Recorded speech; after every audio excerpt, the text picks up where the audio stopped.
Hello, everyone out there in YouTube land. Welcome back to Diego Knows. I, of course, am Diego. And today we're going to continue to talk about Till There Was You. That's right, Till There Was You, that rom-com, that lovely, lovely rom-com from, what year was it? 1997. That's right, 1997. That was a long time ago. Shit, 26 years ago. Shit, man, I'm old. I'm old. Anyway, I saw this movie a long time ago, obviously, when it first came out. I was in the military back then. I was young, dumb, and you know the rest, okay? And I was stationed on a military base, Camp Lejeune, North Carolina. All right, I was single. I was broke. I had no car. And I didn't have any money to go out and stuff. I don't spend my money getting drunk and shit like the other guys were. They would leave town on the weekends when we were home. So I just had nothing to do, really. I went to the gym. I did some college courses. I walked around the base. I did shit like that. And I went to the movie theater that they had on base because it was free. It was free for us. Okay, so I went over there. I watched a lot of movies that way. A lot of movies that I never would have seen if I had to pay for them.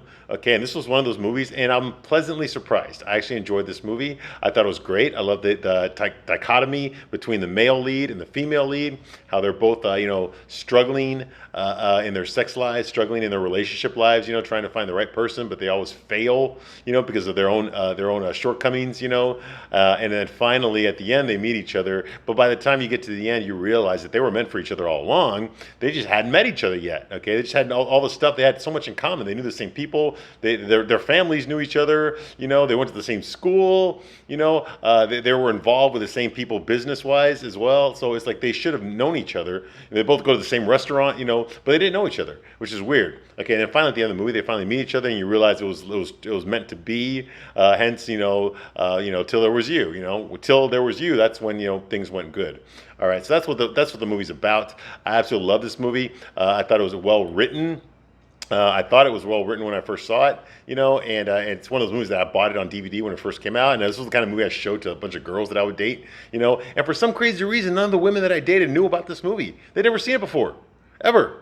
I found it very hard to believe because it's your genre, it's not my genre, but I watched it and I liked it. Here, watch this, it's really good, so that kind of stuff, okay? Now, I decided that I was going to do a separate category here on my channel. I was actually going to review chick flick movies that I liked, that I thought were really good. Instead of destroying them all like I always do, I decided I was going to pick a chick flick that I saw that I actually enjoyed, that I thought was pretty good, and this was one of them. Okay, I was going to call it Chick Flick Praise because this was a chick flick movie that I loved. I loved it a lot. I thought it was great and very romantic. Okay, very very quirky. Okay, I liked the piano music in the back. I loved the whole the circumstances and shit that were going on. I thought that was very funny, very very funny and very endearing. Okay, and yeah, watching that movie made me want to be in love. It really did. Okay, when I was a young fucking dumb kid. Now that I'm older, I'm middle aged. I've got a few more miles on me now. I watched the movie again so that I could review it. I usually watch it like at least once a year, maybe once every 2 years or something like that. I usually watch it when I'm dating a new girl. I'll show it to her. Yeah, I know, right? Okay, I haven't done that in a while, okay? All right, but it's still there. I still got the DVD, damn it. I still watch it, all right? There's no bonus features on that DVD. Go. I wonder why. Anyway, I know why. Okay, so anyway, so I watched the movie again so I can review it for you and give you my chick flick praise. And now that I've seen it again, it's a piece of shit. It's not the worst movie I've ever seen. Definitely not the worst chick flick I've ever seen. I've already reviewed some pretty bad chick flicks on this channel already, especially your favorites. Your fucking Pretty Woman, your Breakfast at Tiffany's, your Thelma and Louise, The Notebook. Oh, what a piece of shit that was. Oh my fucking God. And I got more coming. I'm going back to reviewing your chick flicks real soon here. But I got to finish this one first, all right? So now that I've seen it again, yes, the movie sucks. It sucks ass. Now I still enjoy it. Okay, I still enjoy the memories it gave me. I still enjoy the feelings it evoked in me when I was sitting in that theater at Camp Lejeune watching this movie for the first time and how I just fell in love with it. I still have all that, and I'm going to take that with me, okay? So it's not a total loss for me, but just criticizing it now from an adult point of view, not from a lonely fucking horny like 21-year-old guy who's broke and got no fucking car. Okay, not looking at this movie from that filter anymore. Looking at it from an older man, it's like, yeah, the movie fails on a lot of levels. One of the biggest failures of this movie, okay, besides all the plot contrivances, where everything just happens to know each other, everyone just happens to be at the same place at the same time, besides all that, which is typical of all the rom-coms, okay, the character of Gwen is just not very believable. Okay, that's the female lead. Okay, played by Jean Triplehorn. Now in real life, she went to Juilliard. I guess she's a very talented artist. In what? I don't know, but acting, I don't think is one of her gifts. I don't know how the fuck she got in there, but somehow she did. Okay. And she's just not good. I mean, maybe she's good in something else. I don't know. I haven't seen her in a lot of things. Okay, I remember she was on the Ben Stiller show. That's because she was fucking Ben Stiller at the time. This is back in 1992, long fucking time ago. I remember her in Fatal Instinct, but she was just like the fucking sweet bisexual girl that gets killed in it. So there wasn't much of her acting range there. That movie was definitely all about Sharon Stone. That's the one that launched Sharon Stone's career. Okay, not Jean Triplehorn. Okay, she was in Waterworld. Okay, which is one of the worst fucking movies ever made. I mean, there's a top 10 list of the movies Hollywood produced that lost the most amount of money. I guarantee you Waterworld is in that list, okay? One of those huge, big budget fucking action movies meant to be a summer blockbuster, and it fucking lost a shitload of money, okay? Yeah, she was in that.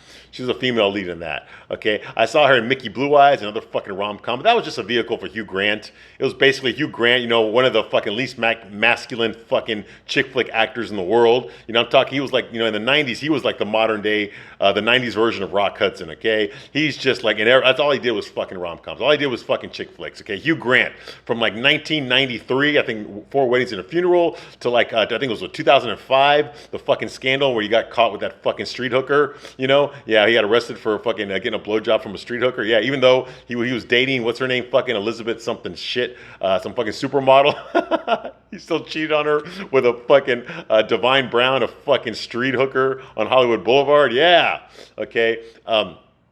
Elizabeth Hurley, yeah, he was dating Elizabeth Hurley, supermodel, gorgeous Elizabeth Hurley, cheated on her with some fucking street hooker, Divine Brown, for like $40 for a fucking blowjob, and he got arrested. Okay, well, until that happened, okay, he had a good fucking 10, 12 years there where he was just the #1 rom-com actor. That's all he fucking did is rom-coms. Look at his movie history, okay? He doesn't do that anymore. Okay, now he's a support, he's too old. Okay, he's just a supporting character now. But that's what he was, okay? That's definitely what he was, all right? You know, so yeah. So it was a Hugh Grant vehicle. Okay, it's him and James Caan, who's going off of his still fucking milking his Godfather, even though he died in the first Godfather movie. He's still milking that because he's like a fucking he's like a gangster, man. Forget about it. Forget about it. He's so good playing a fucking Italian gangster, even though in real life James Caan is as Jewish as they fucking come. Although he does do a lot of country western rodeo riding, okay, which is very unusual for Jewish people. They usually don't do that. I know that because I have a lot of fucking Esquitarians and rodeo people in my family. Okay, and you're not going to find a Jew. You'll find Brazilian guys, absolutely. You're not going to find Jewish guys in there. Okay, I've been to a few rodeos, believe it or not. I have. I can't help it. Part of my family's in that industry. Okay, and you don't really see a lot of Jewish people in that. Okay, but yeah, he was actually they called him the Jewish cowboy or something in Hollywood. Yeah, but even though he's Jewish, he was really good at portraying Italians. Hence the Godfather role, which basically launched his career. Okay, and he was in that movie Mickey Blue Eyes with Hugh Grant, and Jean Triplehorn was the love. He was the daughter, James Caan's daughter. Okay, and he was trying. Hugh Grant is like this fucking. Well, he's Hugh Grant. He's the fucking beta male that he plays, the foppish beta male, somewhere in beta male with the hair that just flops up and down over his eyes. Forget about it. Forget about it. Yeah, that fucker, that asshole. He's the same guy he plays in every fucking movie. Okay, even though he's got like fucking 4 kids from like 5 different women or some shit. Yeah. Look up his history, man. That guy's a fucking player and a half. All right. Anyway, yeah, he was in that. Okay, and Jean Triplehorn was that. She played the love and she played the daughter. But basically, it was about Hugh Grant and James Caan trying to develop a relationship. He's trying to. His future father-in-law is in the mafia. He's trying to fucking, try to adopt his mannerisms and shit, his vernacular to try to win over his soon-to-be father-in-law. It's a bullshit movie. I saw it on a fucking plane. Okay, I don't want to see it. That's what they were showing. Okay, so she was in that, and then she was on a TV show called Big Love, I think, with the late great Bill Paxton. I guess he's married to 3 different women, and they didn't know about each other. I never watched that fucking show. But I know she was in that. He was in that. Okay. She's not a great actress. Okay. Not in this movie, at least. Okay. I've never seen her be a great actress in anything. And even though I love this movie a lot, you got to check your brain at the door in order to watch it. Like, I know you got to do that for all rom-coms, but this one especially. Okay. Not only is the character not believable, she's too pretty to be a female incel. The kind of girl that cannot get a guy do not look like Jean Triplehorn. Now, yes, she has gained a little bit of weight. She's gained a few pounds. In this movie, she's got junk in the trunk. She doesn't have her supermodel body anymore, but she's still attractive. She's still got that China doll face. Okay, she's still beautiful. Okay, she's still gorgeous. All right, she can get a guy easily. Okay, she would just, like she can get like a beta male guy easily. She's actually got a beta male trying to get with her. Bob, the character of Bob. Okay, but obviously she's not attracted to him. That part's believable. But that she doesn't try to get a better guy. She just sits around on her big fat ass and waiting for some fucking gorgeous, good-looking, rich, charming, handsome, square-jawed, ripped abs, fucking millionaire, to fucking show up out of thin air and ask her out on a date. Okay, that's basically her life. That's her strategy for getting a high-value man. Is just sitting around with her thumb up her ass, okay, waiting for that hot guy to just show up and ask her out. Okay, that's her strategy. Okay, the bitch, this shit don't fucking work. Okay, you want a guy like that, you got to put in the fucking work. You can start by losing some fucking weight. Okay, get some sexier clothes. Hey, straight man's point of view. That's what I give you here. All right, straight man's point of view. Guys, you're watching this, you know goddamn well it's fucking true. All right, get some sexier clothes. Okay, start talking to guys. All right, start hanging out where guys hang out. Okay, guys around your own age. Okay, you want to hook up with a rich guy? Start going to rich people parties. Start going to places where rich people hang out. Okay, that's how you do it. Okay, she ain't doing shit. She's sitting around on her big fat ass complaining about how she can't find a guy. Okay, get the fuck out of here. Ripley don't believe that shit, neither should you, okay? But anyway, so that's going on here, okay? She finally, her character finally hooks up with fucking John Haas, okay, who used to be known as John Hasselschmidt. He was like this bully in her grade school, but he never bullied her. He bullied the boys, okay? He bullied the male love interest, okay, Nick Dawkins. But anyway, they met in junior, actually they met in grade school, and then she went to private school. She never saw him again, but now he's an adult. He's a city councilman, okay? And he ran into her at this city council meeting. They're going the apartment complex that she lives in is about to get torn down. Everybody's getting evicted. So she went to a meeting at the high school to protest the eviction. Okay, and she made this big fucking speech about you cannot tear down the apartment complex because I won't let you, blah, blah. I'm going to turn into a historical landmark, blah, blah, and you're not going to be able to tear it down, okay? Well, he's the councilman, okay, and they decide to go out on a date. Okay, they go to this restaurant called The Awful Truth, which is a fucking, not only is it a fire trap, it's a death trap. Okay, it's a lawsuit waiting to happen. Everything in there is unsafe. The tables have jagged edges on there. There's jagged edges, metal swinging around that, where she actually smashes her fucking face into several different objects, okay, in that fucking restaurant. Every time she goes in there, she trips, she falls down, she knocks over waiters, she spills food, she fucking hits her elbow against the fucking table, okay, she trips over fucking chairs. Every fucking time she goes in, she can't even find the fucking door. In one scene, she falls inside the fucking front entrance, and it takes her 30 fucking feet of falling backwards before she actually hits the ground. It's fucking stupid as shit. I'm sorry, but Jean Triplehorn is not a comedic a body actress. Okay, she cannot do it like fucking Carol Burnett can do it. Lucille Ball obviously could do it. Okay, fucking Anna Faris can do it. Kristen Wiig can do it.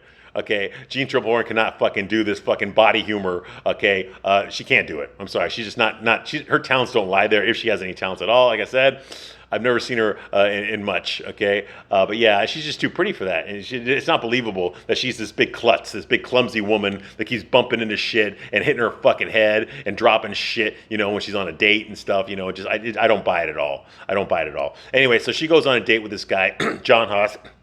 He gets her all wet because he's super attractive, super successful. And while they're sitting there, he basically tells her on a first date, he tells her, I'm an asshole. Basically, he tells her that. He tells her, hey, listen, my career comes first. It just, comes first. He just kind of, yes, he says it just like that with a fucking punch. Okay, my career just comes first. He basically tells her, hey, just I'm only interested in women for sex. I don't want a relationship. My job comes first. My career comes first. I come first. Okay, and some women don't like to hear that. Well, why the fuck would you say that on a first date? Why would you even ask her out and take her to this fucking restaurant, a date that you're gonna have to fucking pay for? Okay, just so you can tell her right off the hand that you're a fucking asshole. Okay, that's not how you do it. Okay, a normal guy would fucking take her on the date. He took her on the date because he wants to fuck her. Okay, now whether or not he wants to have a relationship with her, maybe not. Okay, I don't think so. But if he wants to have sex with her, he's got to put his best foot forward. And this ain't how you do it. Okay, you already know she's attracted to you. It's a done deal. Okay, just say some nice vague shit about yourself. Mostly ask her questions about herself. Find out what she's interested in and ask her questions about that. Okay, once the dinner date's over, you go back, you fucking pound out her back, and then fucking you don't call her again. That's how you fucking do it, all right? Not like this. You don't fucking tell her straight up that you're a fucking asshole. Get the fuck out, even if you are. Okay, no guy ever says that on a fucking first date. You figure that out over time. It's the same thing with girls. Okay, when a guy goes out with a girl, you don't know she's a fucking bitch yet. You figure that out over time. Okay, she's gonna gonna put her best foot forward too. Okay, you see what I mean? And that just, it's not realistic in this movie. Okay, that he would tell her that straight away.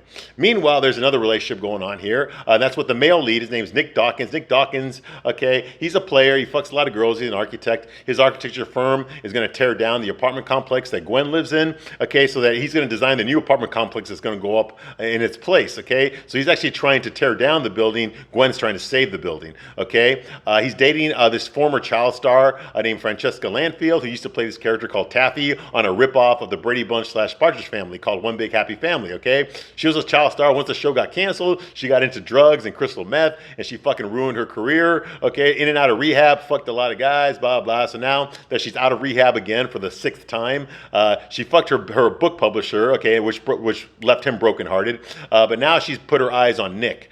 She's attracted him because he told her that he didn't watch TV when he was a kid. He wasn't allowed to TV, so he had no idea that she was a child star on TV. Huh? What? You were an actress? You know, yeah, he totally fucking faked that. And so they got her attracted because all the guys that she ever dated, okay, they didn't want to fuck her. They wanted to fuck Taffy. And I agree with that. I grew up, I was watching the fucking Brady Bunch when I was a little kid. I had the biggest fucking boner for fucking, for Jan. I like Jan a lot, man. I think it was the first crush I ever fucking had was Jan Brady from the fucking Brady Bunch, Eve Plum, okay? And if I'd ever met Eve Plum in real life and was it an opportunity to have sex with her, dude, I wouldn't be having sex with Eve Plum. I'd be having sex with Jan Brady, okay? You see what I mean? That's what all the guys do. They all want to fuck they don't want to fuck Francesca. They want to fuck the character she played on the TV show, Taffy. She played this girl named Taffy. Her catchphrase was right stinky. Stinky was the name of the fucking dog. Okay, which reminds me of a joke. What was the dog's name on the Brady Bunch? Huh? Any answers, huh? Okay, the answer Tiger? No, the answer is Alice. Anyway, moving right along. So that's going on.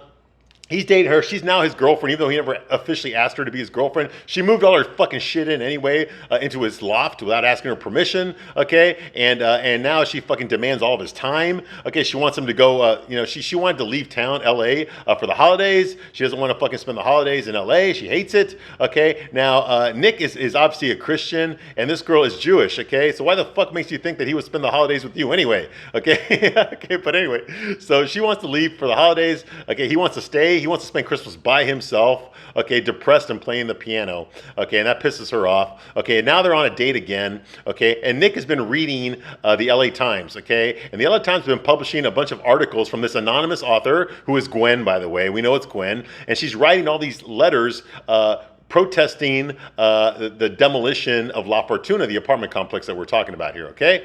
And she's talking about how, Louise Brooks, this famous silent actress, used to live there, and how there's another silent actress that's living there now, Harriet, okay, this old lady with cats.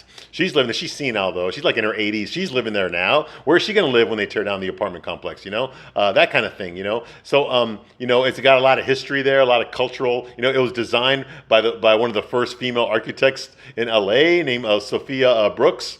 Okay, so all these reasons, okay, Gwen is writing these articles to the New York Times, okay, and they're publishing them for some fucking reason. Like, why the fuck would all of LA give a shit about this one apartment complex in Hollywood? But anyway, he's been reading these articles, and he's starting to get turned, and he's starting to love these articles. He wants to meet the person that wrote these. He assumes it's the woman that wrote these articles, okay, and that's pissing off his girlfriend Francesca because Francesca's all about herself, and now she's thinking like, oh my God, my boyfriend Nick is in love with this anonymous woman who's writing all these articles. How am I going to compete with her? So what does she do? She goes in the bathroom and smokes a cigarette, all right? Well, Gwen goes in the bathroom too. So you got 3 women in the bathroom. They're all talking about men and how men are all pieces of shit and how they're all emotionally unavailable, okay? Get the fuck out of here, bitches, okay? The guys you like are emotionally unavailable. That's why you like them, okay? If they were emotionally available, like Bob, for example, in this fucking movie, Bob is completely emotionally available, okay? You would not get turned on. Okay, that kind of shit fucking dries up pussy faster than fucking sandpaper. Okay, no, it doesn't fucking work. Okay, you like guys that are emotionally unavailable. Okay, because there's only room for one fucking drama queen in the goddamn relationship, and if it's the guy, then you're in big trouble. Your relationship is in big fucking trouble. Okay? So she's complaining about that. All women do that, but the truth is they fucking like it. That's the truth. Guys that are watching this, that's the fucking truth. Don't get fucking relationship advice from these fucking chick flicks. It's all bullshit. It doesn't fucking work. Don't pay attention to what the shit they fucking say. Pay attention to what they do. What they do is a lot more important than what they fucking say. Okay, the next time a girl gives you some relationship advice, okay, look at the guy that she's dating. Okay, that'll tell you everything you need to know about whether or not she told you the truth or not. Okay, all right, moving right along.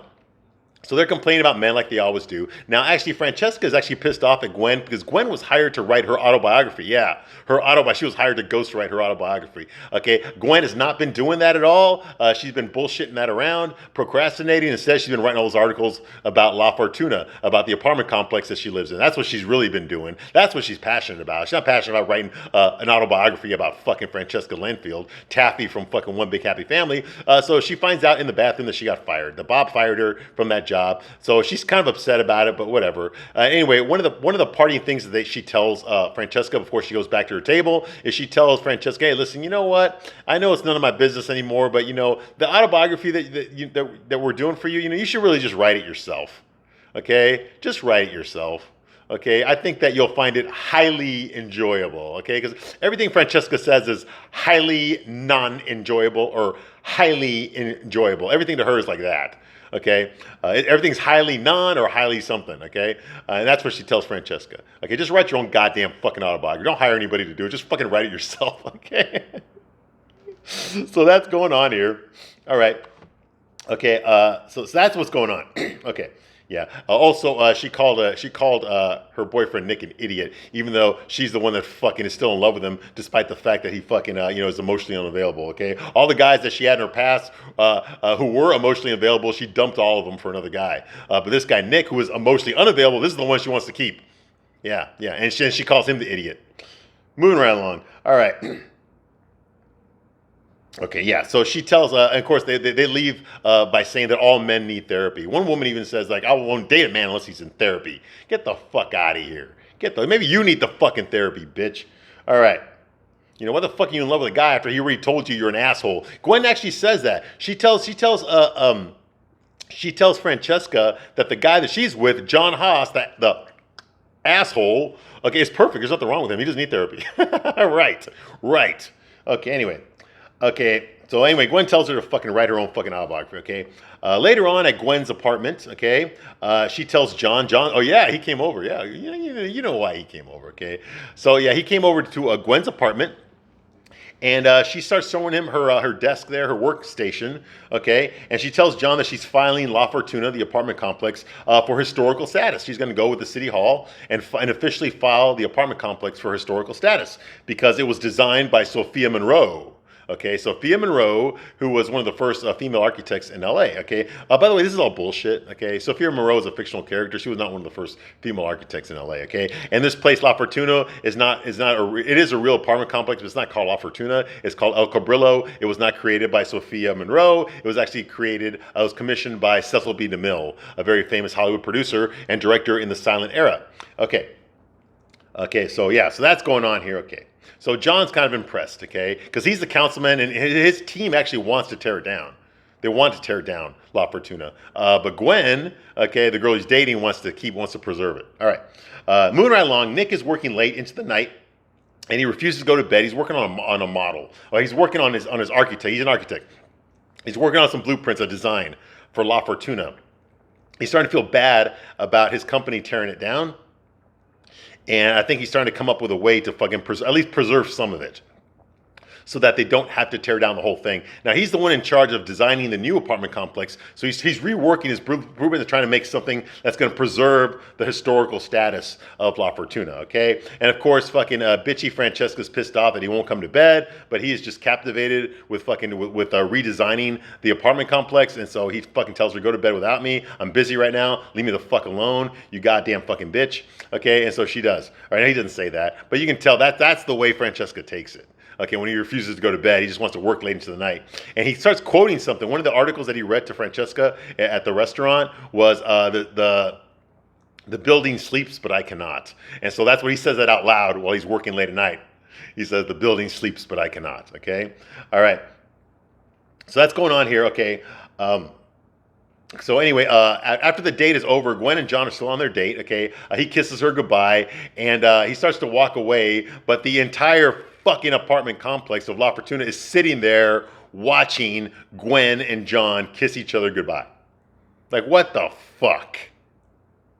Okay, that would not happen in real life. Okay, yeah, there might be a few people out there that would notice something, but if I went out there and I'm about to kiss a girl I'm dating goodbye, and there's like fucking 30 people out there staring at me, I'm gonna go inside and do it. I ain't gonna do it outside. Okay, this is fucking stupid. Okay, these moments need to be a little bit more private. But anyway, for the sake of the fucking bullshit rom-com movie, that's what happens. All right. You know, I'm surprised they didn't all fucking just applaud when he walked away in front of him. You know, anyway, so that's going on here. And so she walks away, he walks away, and then she looks at all her neighbors and goes like, so what do you think? You know, because she saw all of them looking at her. And Harriet, the old lady, the former silent era actress, okay, who was in love with Irving back in the day, back in the 1930s, but she couldn't marry him because he was Jewish and his mom didn't approve. Okay, so he ended up marrying somebody else. So that broke her heart. And then for the next 65 fucking years, she's been carrying a torch for this guy who's probably dead by now. Okay, because he married another woman, even though he gave her she's the one that gave him the fucking Dear John speech. Go and she still remembers it because she still says it to guys when she has one of her senile dementia spells. Whoever guy's in front of her, she gives them the fucking the Dear John speech that she gave Irving back like in 1932. Anyway, Harriet's there and she tells Gwen says, "What do you think?" And she tells Gwen, "I like your other boyfriend better." Okay. I like your other beau better. And Gwen's like, "What the fuck? What do you mean other beau? I don't have another beau." I don't have another boyfriend. You know, that's what Gwen is thinking. But what Harriet meant was earlier in the movie, when Gwen was not there, Nick showed up to check out La Fortuna because he'd never been there before, despite the fact that his company's going to demolish it. So he went there to do a site report, okay, and to try to meet the girl that wrote those articles, okay, they're trying to preserve La Fortuna. And he didn't see her there, but he met Harriet there. He stole some of Gwen's cigarettes. He found out where she keeps them, and he was smoking them, and he met Harriet. Okay, and so for some crazy reason, this old lady Harriet thinks that Nick is Gwen's boyfriend. Okay, but he's not. He doesn't even know Gwen. He's never even met her. Well, he has met her, but they didn't know each other. They still don't know each other. All right. So, but he did officially meet Harriet. Okay. Now Harriet is very close to Gwen, and she's starting to get really close to Nick too. Okay. But Gwen's confused when Harriet said, "I like your other boyfriend better." All right. So later on, Nick argues with his company. He's having a meeting with his architecture firm, and he's yelling at them. They're yelling at him too, okay? He wants to preserve some of La Fortuna. That's what I was talking about earlier when he was redesigning his blueprints. He wants to preserve some of it because he thinks that maybe some of it can be salvaged, okay? And Timo, his boss, tries to tell him, "Hey, listen, you know, the company's already approved your design. They've already approved your blueprints, okay? That's the building we're going to make, not something new that you're just going to pull out of your ass at the last fucking minute, okay?" You know, you're sounding a lot like this fucking preservationist that you keep reading about in the New York Times. And he tells her, "Well, she's got a case." You know? And he says, she's got a case. Sophia Monroe designed La Fortuna. Yes, that's right. Sophia Monroe, our old instructor from college. She designed La Fortuna. One of the first female architects in the history of LA.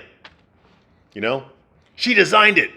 Now, there's a scene, we've actually met Sophia Monroe earlier in the movie. When Nick was in college, she gave him a pep talk after one of his designs got ridiculed by Timo, no less, the same guy that's his boss now. Okay, got ridiculed. He didn't like it, got criticized. He couldn't handle the criticism for his building model that he made. And he was all depressed and he threw it out the window. But he had a meeting with Sophia Monroe when she told him, "Hey, listen, I understand what it's like to feel out of place. I understand what it's like to feel like you're not good enough. But remember, we're architects, okay? We understand how things are made, okay?" And that's also what Harriet said. Okay, when she talked about how like some woman designed this place, I don't remember her name, whatever. Anyway, so so because he remembers Sophia Monroe as one of his instructors, he wants to preserve La Fortuna as best he can. Hence, he wanted to redesign the blueprints for the new apartment complex that's going to go in its place. Okay, but they're not having any of it. All right, and Timo's like, listen, Nick, I warned you what would happen if you got involved. I warned you about this. You remember what I told you? Once you go forward, there's no going back. Once you go here, there's no going back. Okay. Earlier in the movie, Nick, who's been reprimanded because he designed that piece of shit restaurant, The Awful Truth, that I told you about, the death threat. He designed it. He did it on the side, okay, without his company's permission. So he got reprimanded because they found out about it. But they didn't fire him, which would happen to any architect that did that in real life. Instead, they told him, okay, well, we're going to buy La Fortuna. We're going to get Francesca to sell it to us. We're going to tear it down, and we're going to design a new apartment complex instead. And you are not allowed to design it because of what you did, because you designed designed this stupid ass restaurant behind her back. That was his punishment. But they did let him sit in on the meeting that they were going to have with Francesca, and instead Nick seduced her. He wasn't supposed to talk in the meeting, but instead he seduced Francesca and talked her into selling it, provided that he designs a new apartment complex. Okay, not only does he get that, and Francesca agrees to sell it, she agrees to fuck him too, and so he dumps his girlfriend, okay, and starts dating Francesca. Okay, that's kind of what happened. He lies to her, tells her that he never saw her TV show, but he actually did. That's kind of how that happened. All right. Well, his boss told him, "Hey, listen, hey, I'm warning you. Okay, once you go down this path, seducing our clients and shit like that, there's no going back. Once you get emotionally involved in our business here, there's no going back." Well, it's too late. He's getting emotionally involved. He doesn't get emotionally involved in people, but now he's starting to learn how to get emotionally involved in I guess in culture or history or whatever. He's starting to care about these people that live there, specifically Harriet's. Okay, and he's starting to care about his instructor in college. Okay, and about her legacy. Okay, he's starting to learn how to care. That's his story arc in this movie. He's starting to learn how to give a shit. Okay. Because he never gave a shit about anyone but himself before because of the way that he grew up. He had an alcoholic, out-of-work dad and a mom who worked herself to death as a waitress to make ends meet. And, and they kept getting evicted from apartments and shit, while he was growing up. So he made up a bullshit story about his past because he was ashamed of his real-life past, okay? So that's going on here, okay? And Timo warned, he's like, listen, you're getting emotionally involved, and I told you this is what happened. This is your own fault, all right? So Nick says, like, yes, okay, it wasn't the plan. I get it. But there are things that you cannot predict. There's things that you can't control.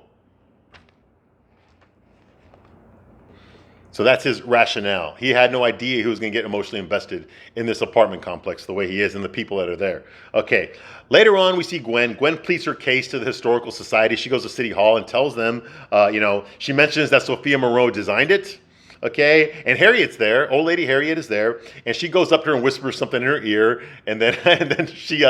So Gwen tells the council, the city people, oh yes, I forgot. Louise Brooks used to live there. Now, if you want to know about Louise Brooks, watch 2 videos ago. I told you all about Louise Brooks, the famous silent actress. Okay, and how she met her end. Yeah, she lived a long time though. She did a little bit, but yeah, her career just went to shit when it went to shit. All right, anyway.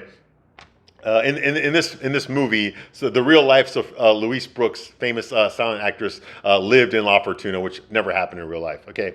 Anyway, like I said, it wasn't even called La Fortuna in real life. It's called El Cabrillo, and it's still around. Okay. So unlike the councilmen that were at the high school earlier in the movie, the people that are at City Hall, they actually do know who Louise Brooks is. So they kind of chuckle at that when she names drops Louise Brooks. Okay. Later on, Debbie's played by Jennifer Aniston. That is Gwen's best friend, okay, from when they were little girls going to private school together, okay? We've seen her already. She's a doctor now, but they went to college together as well, okay? She was around when Debbie met her boyfriend, okay, when she was dating her boyfriend, who is now her husband and the father of their little girl, okay? Well, she comes over to visit, okay, Jennifer Aniston, she comes over to visit Gwen at her fucking apartment complex, okay, and she brings a cat, which is bad news because we all know what happens to women with cats. Now, first of all, I think what's her name? I think Gwen's already got a cat. Yeah, she already has a cat. She has a cat already. I can't remember who gave it to her or how she got it. I think it was a cat that was a stray that just came in there and stayed there. So Gwen decided to keep it. She always kept telling us, as long as it's not 3 cats, as long as it's not 3 cats. We all know about women with 3 cats or more. Okay, so feeling sorry for herself because she can't find a guy. Okay, and now here comes Debbie with another cat. So now she's got 2 cats, which is a bad sign. Yes, it is. We all know how that works out. Okay, like I said, I don't buy Gwen as a fucking incel. I think that's not a very realistic for a girl that beautiful. If she was a little bit less attractive, I would believe it. But she's a very attractive woman. I do not believe that she would have a hard time getting a guy. Okay, not at all. All right, but this movie wants you to believe that she has a hard time getting a guy, and I don't buy it at all. Okay. So that's going on here. Okay, now I am going to stop my review right here, but I will continue shortly with more of Till There Was You from 1997. I thank you very much for watching this as long as you have, and I will see you soon on the next one. Bye.